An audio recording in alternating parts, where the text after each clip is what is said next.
물권 할 차례죠. 자, 물권표는 14문제가 나온다 그랬습니다. 그리고 이제 총론 부분에서 한 3, 4문제 나오고요. 강론 부분에서 10문제, 11문제 나옵니다. 전체적으로 한 14문제 나오는데 그중에 한 7개 정도만 맞출 생각하시면 돼요. 기출문제 확인해 보시면 아시겠지만 민법 총칙 문제나 개혁법 문제하고는 지문이 조금 달라요. 좀 깊이도 있고 대법원 판례도 어려운 게 굉장히 많고 그래서 다 맞춘다는 건 뭐 처음부터 불가능하고요. 우리가 원시적 불능이라고 그랬죠. 어렵고 한 반 정도. 그래서 기출되는 지문들을 쭉 살펴서 내가 접근 가능한 지문들, 내가 맞출 수 있는 지문들만 탁 체크해가지고 그 정도 수준에서만 정리하세요. 기출 지문 중에 굉장히 어려운 것들, 제가 설명을 드려도 무슨 말인지 모르는 것들, 이런 것들은 다 X표 하셔가지고 그냥 넘기세요. 특히 아주 어려운 지문들 중에는 한 번 정도 출제하고 안 나오는 것들이 꽤 많습니다. 그런 것들은 이런 게 출제됐구나 정도로 파악하고 넘어가셔야지 그거를 내가 못 풀었다, 이해를 못했다 해서 괴로워하고 하시면 안 됩니다. 물권은 특성이 그렇습니다. 자, 그 다음에 이제 물권법 총론은 일반론과 변동론 두 덩어리가 있는데, 일반론에서 한 문제 정도 나오죠. 자, 일반론에서 나올 수 있는 게 뭐냐. 물권의 객체와 관련된 일물일권주의 및 그 예외. 일물일권주의 및 예외. 그 다음에 물권 법정주의 185조. 그 다음에 물권의 우선적 효력. 마지막으로 물권적 청구권. 네 덩어리 정도가 나올 수 있습니다. 그 중에 물권적 청구권이 제일 유력하고 제일 중요하면서 제일 어렵습니다.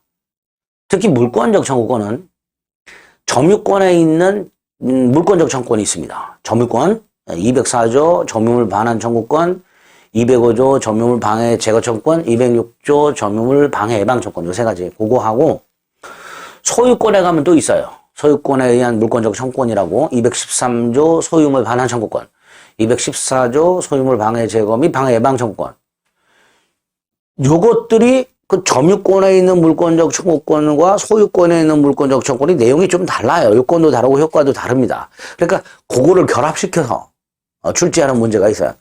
일단 기출에서 확인해 보시겠지만 그 문제가 조금 까다롭습니다. 점유권에 나올 수도 있고 소유권에 나올 수도 있고 물권법 총론에서 나올 수도 있고요. 하여튼 그 일반론에는 물권적 청구권이라는 걸 좀 조심하자. 일반론 파트에서는. 그 다음에 변동론에서는 부동산 물권 변동과 관련해서 186조가 적용돼서 등기가 필요한 것들과 187조가 적용돼서 등기가 필요 없는 것들 두 개 구별하는 거 굉장히 많이 나옵니다. 다음 중 등기를 요하는 것은 등기를 요하지 않는 것은 이렇게. 두 번째로 등기와 관련해서 7덩어리 정도 테마가 있다 그랬죠. 이중보존 등기. 근데 이 이중보존 등기는 단독으로 나오진 않습니다. 두 번째 가등기 이 단독으로 나오죠. 중간생략 등기 역시 단독으로 나옵니다. 무효등기의 유형 단독으로 나오진 않습니다. 지문으로 한두 개 등장하죠. 그 다음에 등기는 하지 않고 점유만 하고 있는 자 186조와 관련해서 부동산을 샀다 등기해야 소유권을 취득하는데 등기는 하지 않고 점유만 하고 있는 사람 요거 단독 문제로 나올 수도 있고 중간생략 등기의 중간자로 나올 수도 있고요. 그리고 등기 청구권 역시 단독으로 나올 수 있고요. 마지막으로 등기의 추정력 역시 단독으로 나올 수 있습니다. 근데 이 등기의 추정력이 좀 까다롭고요.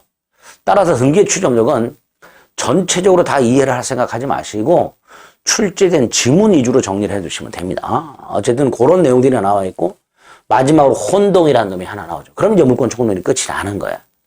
지금 말씀드렸던 테마 중에서 어떤 데서 집중해서 나오는가 이제 그걸 주목해서 봐주시면 되고요. 먼저 물권 일반론과 관련해서 나올 수 있는 게 일물일권주의 및 그 예외가 나올 수 있다고 그랬는데요.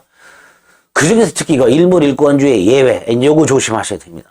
일물일권주의라는 것은 하나의 물건에는 물권이 하나만 있어야 된다 이거죠. 왜? 물권은 배타성, 독점성이 있으니까. 그런데 그 예외가 문제다. 특히 하나의 물건 일부에 별도의 물권이 인정되는 경우 요거를 기억하셔야 되는데 요 하나의 물건 일부에 별도의 물권이 인정되는 경우를 크게 두 덩어리로 나누자 말이죠. 이렇게 하나의 땅 1필이죠. 일부의 물권이 인정되는 경우와 하나의 건물 1동 건물이죠. 일부의 물권이 인정되는 경우는 나눠서 지문들을 좀 확인하셔야 됩니다. 먼저 1필 토지 일부의 별도의 물권이 인정되는 경우는 또다시 토지 자체 일부 물권 인정되는 경우와 토지의 일부로 취급되는 건물 이외의 정착물, 수목 같은 것들. 근데 거기에 별도로 물권 인정되는 경우 두 가지 경우로 나눠서 생각하시면 되고요. 그 중에 토지 자체 일부에 용익물권이란 게 가능하다. 용익물권이 뭐가 있냐? 지상권, 지역권, 전세권이 있다. 이렇게 가능하죠. 그 다음에 원래 토지 일부의 담보물권, 부동산 일부의 담보물권은 안 돼요. 부동산 일부의 담보물권은 안 되는데 대법원이 유치권이 될 수 있다. 이렇게 얘기하는 판례가 있습니다. 유치권은 가능하다. 판례할 때. 그 다음에 토지 일부로 취급되는 건물 위의 정착물들. 예를 들어서 토지 위에 있는 수목 같은 것들. 원래 토지의 일부죠. 그런데 여기에 별도로 소유권, 토지 소유권과는 별개로 정착물의 소유권이나 저당권 등이 가능한 경우가 있을 수 있다. 먼저 첫 번째, 임목에 관한 법률에 의하여 보존 등기된 수목의 집단. 요거를 임목이라고 부릅니다. 임목에 관한 법률에서 보존 등기된 수목의 집단을 임목이라 하고요. 이 임목에 대해서는 토지 소유권과는 별개로 두 개, 소유권과 저당권 가능. 기억하시고요. 두 번째, 수목의 집단. 뭐 소나무 만그루, 수목, 금강송 한 그루, 미분리 과실, 아직 수확하지 않은 사과. 이런 것들은 관습법상, 관습법은 이제 대법원 생각하시면 되죠. 대법원이 인정하고 있는 명인방법. 명인방법은 이름표 같은 거 생각하시면 돼요. 이름표. 또는 수목의 집단 같은 경우에 울타리를 두르고 그 입구에다가 푯말을 세워가지고 이 울타리 내 소나무 만그루는 내 거. 뭐 이렇게 하는 거. 이런 게 명인방법이에요. 그 명인방법에서 소유권 가능하다. 조심할 건 명인방법에서는 저당권은 안 된다. 세 번째가 농작물이죠. 농작물은 토지와 분리된 별도의 부동산으로 취급하기 때문에 타인 소유 토지에서 부적법하게, 부당하게 경작을 했다 하더라도 그 정당 부당 여부를 묻지 않고 경작자가 소유권을 취득하면 경작자는 명인 방법도 필요 없다. 다만 이 경작자가 경작한 농작물을 수확하지 않은 상태에서 밭대기로 사버린 사람, 농작물 양수인, 이 사람도 그 농작물의 소유권을 취득할 수는 있는데 다만 이 사람은 명인방법을 갖춰라. 이런 것들을 좀 세밀하게 기억을 해 두셔야 됩니다.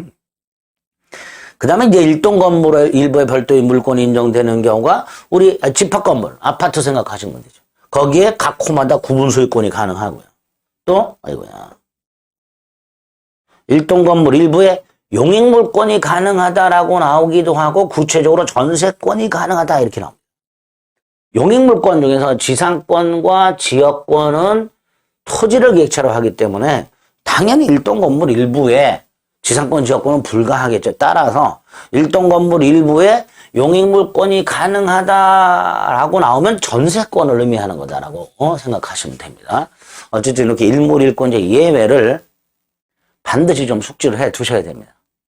스크린샷을 찍든 사진을 찍든 해가지고 오다가다 자꾸 이렇게 시간 날 때마다 가랑비에 옷 젖듯이 확인을 해 주셔야 됩니다.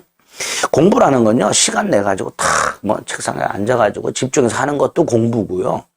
화장실이나 밥 먹을 때나 대중교통 이동하거나 오다가다 짬짬이 그 유튜브에 이상한 영상들 보면서 키득키득 할 시간에 이런 거 보는 거예요. 우리 제 강의 들으시는 분들은 쓸데기 없는 유튜브 보고 막 히히거리고 그러시지 않죠? 시간을 아주 소중하게 생각하시는 분들만 제 강의를 듣고 있을 것으로 믿어지지 않습니다. 어쨌든 요거 예외 꼭 좀 확인하시고, 그 다음에 물권 법정주의. 요게 이제 물권 법정주의가 또 나올 수 있는데, 일단 조문 기억하셔야 되죠. 185조 물권의 종류와 관련해서 물권은 법률 또는 관습법에 의하는 외에는 임의로 창설하지 못한다. 자, 임의로란 마음대로라는 뜻이죠. 창설하지 못한다라는 말은 두 가지를 의미한다. 새로운 종류 만들어내지 못한다. 종류 강제. 기존 물권이라도 내용을 바꾸지 말아라. 내용 강제 이렇게 될 겁니다. 어쨌든 이 185조 조문을 확인하신 다음에 자, 이게 최근에 답으로 나왔죠. 여기서 말하는 법률은 국회 재정법만을 말한다. 명령 안 된다. 규칙 안 된다. 조례 안 된다. 기억하셔야 됩니다.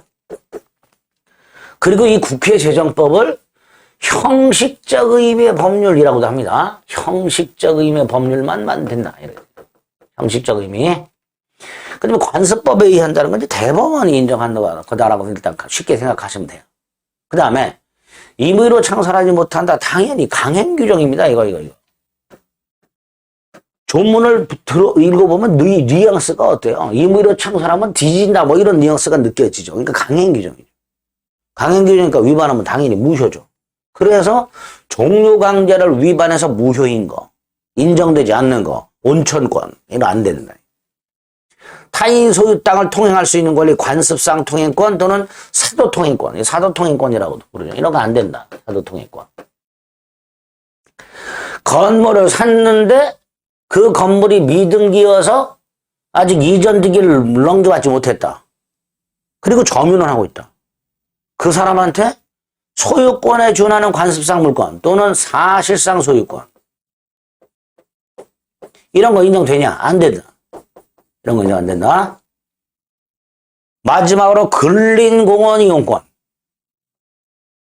공원이 설치되어 있는 인근 주민들만 독점적으로 공원을 사용할 수 있는, 배타적이란 말이지 독점적이라는 뜻이야. 공원 이용권 인정되는 거 안 된다. 이런 것들이 판례로서 출제가 되는 것들이. 그러면 내용 강제라고 해서 대표적인 판례가 하나 있죠. 소유권은 그 내용이 물건을 사용하고 수익하고 처분까지 하는 게 세 가지가 핵심적인 내용인데, 갑이 물건을 팔면서 즉 소유권을 넘기면서 처분 권능만 자신한테 유보를 시키고 사용 수익 권능만 팔아넘긴 경우, 갑이 자신의 물건을 팔면서, 물건을 판다는 건 소유권을 넘기는 건데, 그런 계약을 하면서 특약을 맺어요. 뭐라고 특약을 맺냐? 이 물건의 처분권은 내가 그대로 갖고 있고 사용 수익 권능만 너한테 넘기겠다. 이렇게 약속을 한 거예요. 그렇게 계약을 한 걸 우리 대법원 판례가 사용 수익 권능만 대세적으로 포기했다라고 말을 해요. 아이고, 요거 이제 그림이 여기까지 와야 되는데. 사용 수익 권능만 대세적으로 포기했다. 이렇게 나옵니다. 당연히 안 된다. 이렇게 얘기하겠죠. 내용 강조하는 판례까지도 좀 숙지를 해 주셔야 됩니다. 요 정도. 그래서 물권 일반론 앞부분에서 요 정도 가지고 어떤 문제가 나오는지. 그 다음에 이제 어려운 게 물권적 청구권이라고 했습니다. 일단 물권적 청구권은 쉽게 생각하면 돼요. 이거죠. 소유자는 그 소유에 속한 물건, 즉 소유물을 점유한 자에 대해서 돌려달라 청구할 수 있다. 이게 물권적 청구권이라고 생각하시면 돼요. 내 물건 돌려달라. 네가 왜 말없이 가져가냐? 내가 서양해야 되는데. 이렇게 누군가에 의하여 물권이 침해를 당하거나 또는 방해를 당할 염려가 있을 때 현재 물권자가 그 상대방을 상대로 반환, 방해 제거, 방해 예방을 청구하는 이런 권리를 물권적 청구권이라 한다. 이런 물권적 청구권이 우리 민법에 3종, 반환 청구권, 방해 제거 청구권, 방해 예방 청구권 2세트, 점유권의 한 세트, 소유권의 한 세트 이렇게 규정이 되어 있고요. 점유권에 있는 것과 소유권에 있는 것, 물권적 청구권이 딱 일견 봐도 내용이 다르죠. 특히 204조 점유물 반환 청구권하고 213조 소유물 반환 청구권 완전히 다르죠. 비교해 보세요. 204조는 점유를 침탈당해야 돼요. 소유물 반환 청구권은 그런 게 요건이 없어요. 또 204조는 따로 손해배상 청구할 수 있다가 있어요. 소유권은 없어서요. 소유권은 일반 불법행위 손해배상으로 가야 돼요. 또 204조 나중에 사망을 보면요. 침탈당한 날부터 1년 내 하라고 돼 있어요. 소유물 반환 청구는 그런 내용이 없어요. 그 다음에 204조 점유물 반환 청구는 누구를 상대로 하는가? 침탈자, 침탈한 사람, 침탈한 자의 상속인, 포괄승계인, 침탈한 자의 악의의 특별 승계인, 장물업자. 요 세 사람이 점유물 반환 청구권의 상대방이에요. 외워야 됩니다. 침탈자, 침탈자의 포괄 승계인, 침탈자의 악의의 특별 승계인. 반면에 소유물 반환 청구권의 상대방은 침탈 여부를 묻지 않는다 그랬어요. 따라서 그냥 현재 점유하고 있는 사람, 점유하고. 그리고 점유자는 점유권에 가면은 직접 점유자도 있고 간접 점유자도 있어요. 그런데 213조 단서에 보면 그 점유자가 물건을 점유할 권리가 있을 때는 반환 청구에 대해서 거부할 수 있다라고 되어 있으니까 이걸 해석해 보면 첫째 점유할 권리가 뭐냐? 이게 본권이에요. 결국 점유자가 본권이 있으면 소유물 반환 청구를 거부할 수 있다라고 되어 있으니까 결과적으로 소유물 반환 청구의 상대방은 본권이 없는 직접 또는 간접 점유자 이렇게 되겠죠. 이렇게 유형을 머릿속으로 이런 게 있구나라고 확인한 다음에 점유권에 기초한 204조와 소유권에 기초한 213조를 반드시 구별할 수 있어야 되고 또 하나 방해 예방관에서 206조도 보면 점유의 방해를 받을 염려가 있다면 방해 예방 또는 손해배상의 담보를 청구할 수 있도록 선택할 수 있도록 선택 둘 중에 하나. 214조도 소유권을 방해당할 염려가 있을 때 그 예방이나 손해배상의 담보를 청구할 수 있다라고 선택하라더라고요. 선택. 204조 1항을 보면 반환 및 손해배상 플러스로 돼 있죠. 205조도 방해 제거 및 손해배상이라서 플러스로 돼 있죠. 그러나 206조는 방해방 또는 214조도 방해방이나라고 돼 있죠. 선택 둘 중에 하나. 이거 조심해 주셔야 됩니다.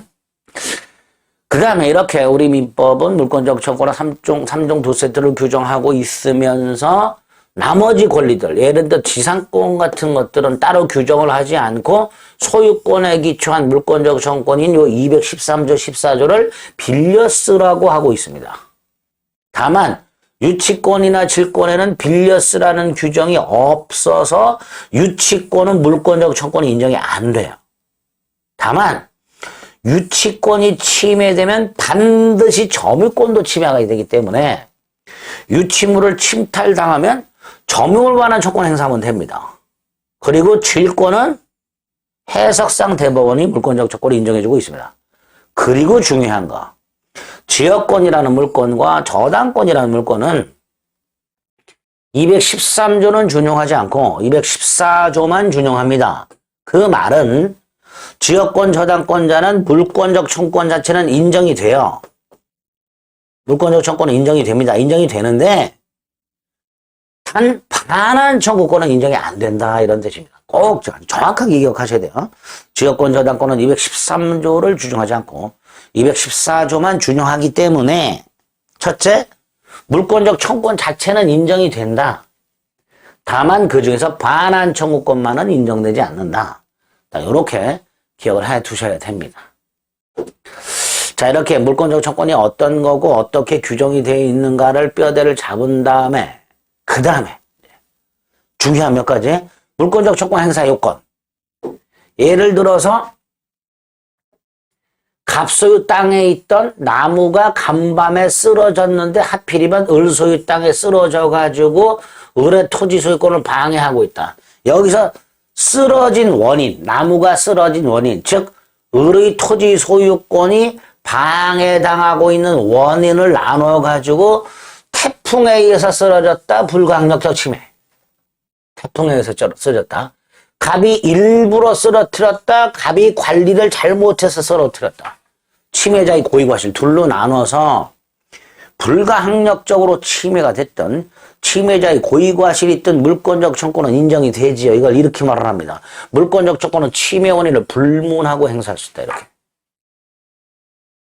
그 다음에 만약에 침해자의 고의과실이 있다면 물권적 청구권 외에 손해배상 청구권도 인정이 됩니다. 이거를 이렇게 말을 하겠죠. 침해자의 고의과실이 있는 경우 물권적 청구권, 손해배상 청구권까지 행사한다. 근데 마지막 이거 불강력 침해의 경우 손해배상 청구권이 인정이 안 되죠. 그러니까 물권적 청구권이 언제나 손해배상 청구가 함께 하는 것은 아니다. 수반하는 것은 아니다. 이렇게 되죠. 요건 오고 확인하셔야 되고요. 지문으로 자주 등장합니다. 그 다음 사례 형태를 대비하셔야 됩니다. 자, 아까 점유물 반환 청구권, 소유물 반환 청구권 뭐 이렇게 썼죠. 그죠? 그럴 때 그 누가 행사하는가 첫째. 누가 행사하는가? 현재 물권자. 자, 현재 물권자고 하는데 두 가지 판례. 두 가지 내용. 첫 번째. 갑이 건물을 소유하고 있었고 그 건물을 을한테 팔았는데 을에게 등기는 아직 안 넘겨줬어요. 건물 같은 부동산을 샀을 때 소유권 취득하려면 등기를 꼭 해야 되는데 등기 안 했다면 아직 소유권을 취득하지 못했죠. 그런데 거기에 무단점거자가 있어요. 을이 그 무단점거자를 상대로 퇴거나 명도를 청구할 수 있는 거 안 되지요. 을은 건물을 샀지만 등기를 하지 않았기 때문에 소유권을 취득하지 못했고 따라서 을은 직접 건물 소유권에 기초하여 병에게 퇴거나 명도를 청구할 수는 없고 여기 뭐죠? 여기 왜 이거 한자로 바뀌었죠? 이거 한자 아닙니다. 갑은 을을 대신하여 퇴거나 명도를 청구할 수 있을 뿐이다. 꼭 기억하셔야 되고요. 이거 첫 번째 문장 직접 안 된다. 두 번째는 갑소유 땅에 을이 건물을 무단으로 지었어요. 자, 일단 건물을 무단으로 지었다 하더라도 건물을 신축한 자가 건물 소유권을 원시 취득합니다. 따라서 이 건물은 을 소유입니다. 근데 을은 건물을 무단 신축했기 때문에 건물 소유권은 취득하지만 땅은 무단 점유자가 되는 거죠. 땅에 대해서는 무단 점유자가 되는 거예요. 그러니까 땅 소유자가 철거를 청구할 수 있는데 문제는 갑이 땅을 팔아요. 그래서 소유권을 병에게 넘겨주면 소유권이 넘어갔기 때문에 요 소유권에 기초한 철거 청구권도 병에게 넘어가게 됩니다. 따라서 원래 병에게 넘기지 전에는 갑이 토지 소유권을 가지고 있다면 갑은 그 토지 소유권에 기초하여 철거 청구할 수 있었는데 갑이 만약에 땅을 팔아가지고 소유권을 병에게 넘겨주면 그 소유권에 기초한 철거 청구권, 즉 물권적 청구권은 소유권하고 운명을 같이 해야 된다.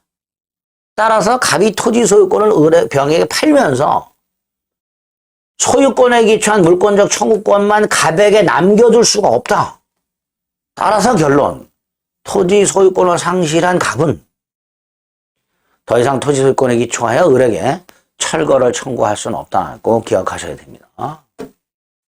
그 다음에 조금 이제 어려운 거. 상대방이 나왔죠. 자, 물권적 청구 상대방 아까 외우시자 그랬어요.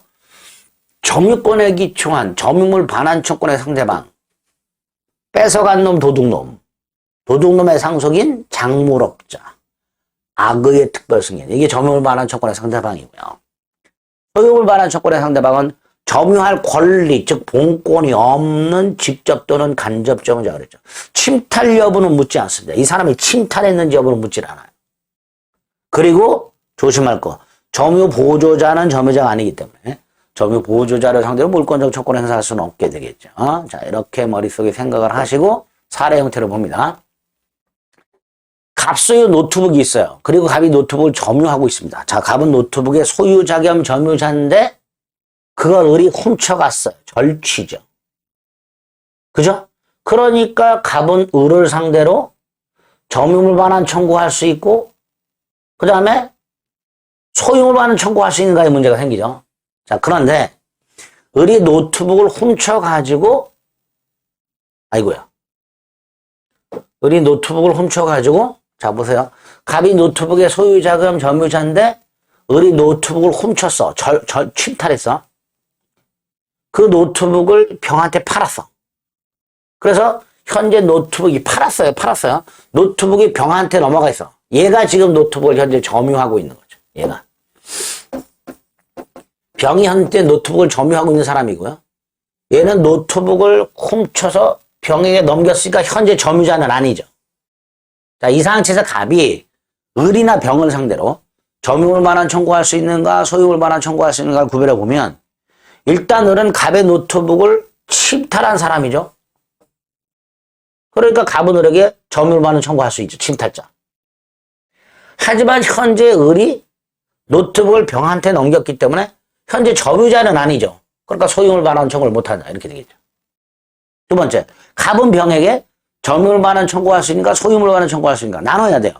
자, 을이 노트북을 팔았다는 것, 이 병은 침탈자의 특별승계인인데 나누자. 선의와 악의로 나눠서 자, 점유물 반환 청구는 침탈자의 악의의 특별승계인에게만 항사할 수 있다고 했어요. 그러니까 갑은 악의의 병에게는 점유물 반환 청구할 수 있지만 선의의 병에게는 점유물 반환 청구를 못하죠.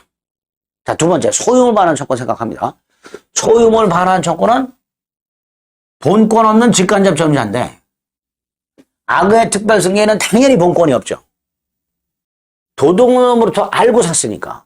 그러니까 당연히 갑은 병에게 소유물 반환 청구할 수 있을 거예요. 그런데 도둑놈으로부터 모르고 산 사람은 249조 선의 취득에 의하여 소유권을 취득한단 말이죠. 즉 본권이 있단 말이죠. 이 병은.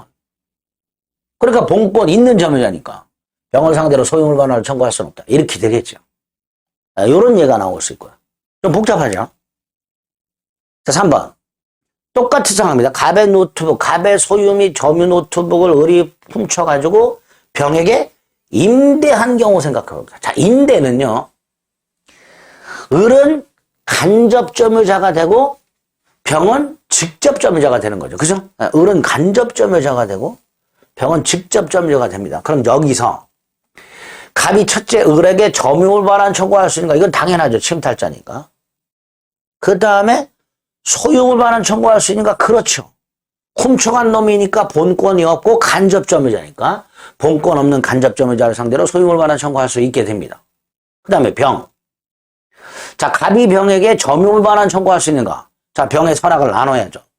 병이 악의라면 침탈자 을의 악의의 특별승계인이니까 점유물 반환 청구할 수 있죠. 병이. 하지만 선의 특별승계인에게는 점유물 반환 청구를 못하죠. 그 다음에 소유물 반환 청구할 수 있는가?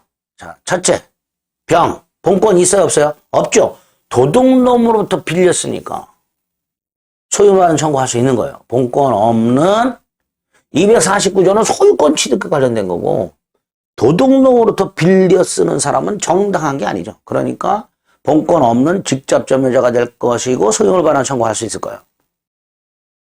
마찬가지로 213조. 악의의 병에게도 소유물 반환을 청구할 수 있겠죠. 그래서 이 두 가지 사례는 갑 소유 및 점유하는 물건을 을이 훔쳐가지고 제3자에게 팔아먹었냐 임대했느냐에 따라서 그 다음에 그 제3자가 선이냐 악의냐에 따라서 을의 점유자냐 아니냐 여부가 달라지면서 병이 권리를 취득하느냐 아니냐가 달라지기 때문에 점유물 반환 청구권 및 소유물 반환 청구권에 할 수 있다 없다가 달라지게 됩니다. 자꾸 한번 이렇게 연습을 해보셔야 됩니다. 그 다음에 네 번째 거 구체예로. 야, 저것도 아주 잘 나오는데요. 갑소유 땅이 있어요. 거기에 을이 무단으로 건물을 지었습니다. 당연히 무단으로 지었다 하더라도 을은 건물 소유권을 원시 취득하면서 토지를 무단 점유하고 있는 자가 되기 때문에 일단 갑은 을을 상대로 토지 소유권에 기초하여 건물 철거 청구할 수 있으며 토지 반환 청구할 수 있죠. 다만 을이 건물 소유자이기 때문에 건물 소유자한테 건물에서 나가라 청구는 못하죠. 세 번째 거 꼭 기억하세요. 갑 토지 소유자 갑은 건물 소유자 을에게 퇴거를 청구할 수는 없다. 그 다음에 이 상황에서 을이 병에게 건물을 파는 경우 팔아가지고 점유는 넘겨줬지만 등기를 넘겨주지 못한 경우 그럼 병은 건물에 대한 소유권은 취득하지 못한 상태죠. 하지만 우리 대법원이 병이 아직 건물 소유권자는 아니지만 토지 소유자 갑은 건물 양수인을 상대로 철거 청구를 할 수 있다. 이거 기억하셔야 돼요. 철거 청구할 수 있다. 즉 병은 철거권이 있다. 이런 경우에서 하나. 또 하나가 갑소유 땅에 무단으로 건물을 지은 을이 건물을 병에게 임대한 경우. 자, 임대한 경우. 자, 임대했을 때 병은 건물 임차인에 불과하기 때문에 당연히 갑은 병을 상대로 철거는 청구하지 못하죠. 대신 이거 철거하려면 병을 병을 됩니다. 따라서 갑은 건물 소유자가 아니고 병은 건물의 무단 점거자가 아니죠. 병은 건물 소유자와 임대차 계약을 해서 사용하고 있으니까 무단 점거자가 아니에요. 자, 갑은 건물 소유자가 아니고 병은 건물의 무단 점거자가 아니지만 철거를 위하여 갑은 병에게 퇴거를 청구할 수 있다. 이렇게 됩니다. 원래 이 건물 퇴거 청구는요. 건물 소유자가 건물의 무단 점거자를 상대로 퇴거를 청구하는 게 건물 퇴거 청구예요. 그런데 지금 갑은 건물 소유자가 아니며 병은 건물의 무단 점거자가 아님에도 갑은 병을 상대로 퇴거를 청구할 수 있다. 그래서 여기 이제 지문으로 간간히 나오게 됩니다. 이런 식으로 물권적 청구는 사례 형태로 나온 거를 대비를 하실 필요가 있고 버거우면 찍자 이렇게 생각하세요.